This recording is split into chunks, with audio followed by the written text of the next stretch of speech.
Thank you. Usually I write a little something to say, but I end up throwing it out and just speaking from my heart. Let me tell you, it is so beautiful to see so many people out here right now fighting for our liberties.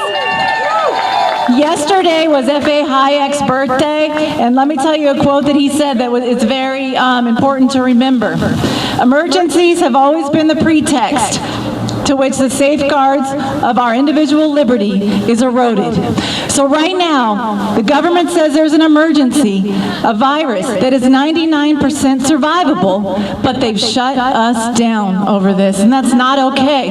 And let me tell you something else.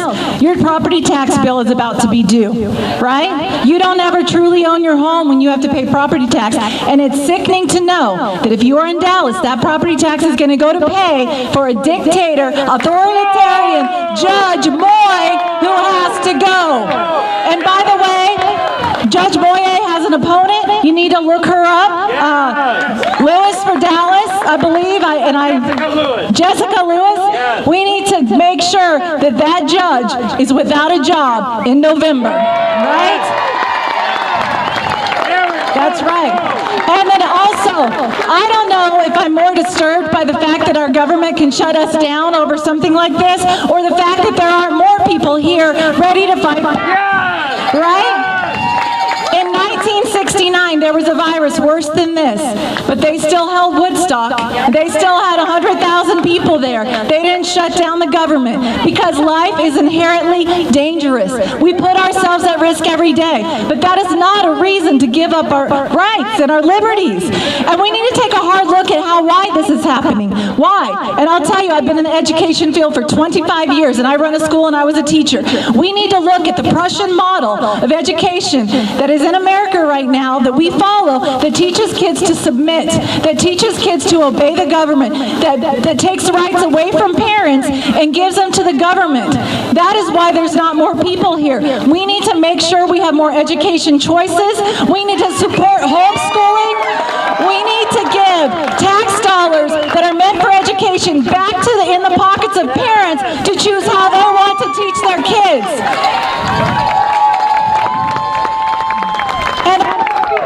Have said today, we also need to be aware that many of these mostly liberal, in fact, I'm going to go ahead and say mostly without fact checking, all liberal and Democrat legislators that have called to not reopen for 12 to 18 months until there's a vaccine that they will force you to take is not okay.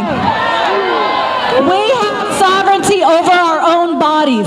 Individuals, not government, should decide what is best for their bodies. That might include choosing to take a vaccine or not, but that should always be a person's right. So right now, if there's a lesson that we can learn from all of this, is that you need to teach your children well, because we're here not just for our hero Shelley Luther over there that took a stand even though she knew it was going to be risky. She took a stand for our rights. It is for posterity. We've got to keep fighting, teach our kids that we never give up on liberty. And we need to keep the government out of our individual lives, our businesses, and our churches.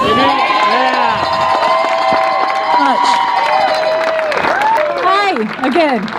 Well, I am the pro-life, pro-liberty, very limited government libertarian candidate for District 32. And there's one thing I will promise you. Anybody that is standing up like Shelley for their rights and their liberty will never stand alone as long as I am your candidate representing you.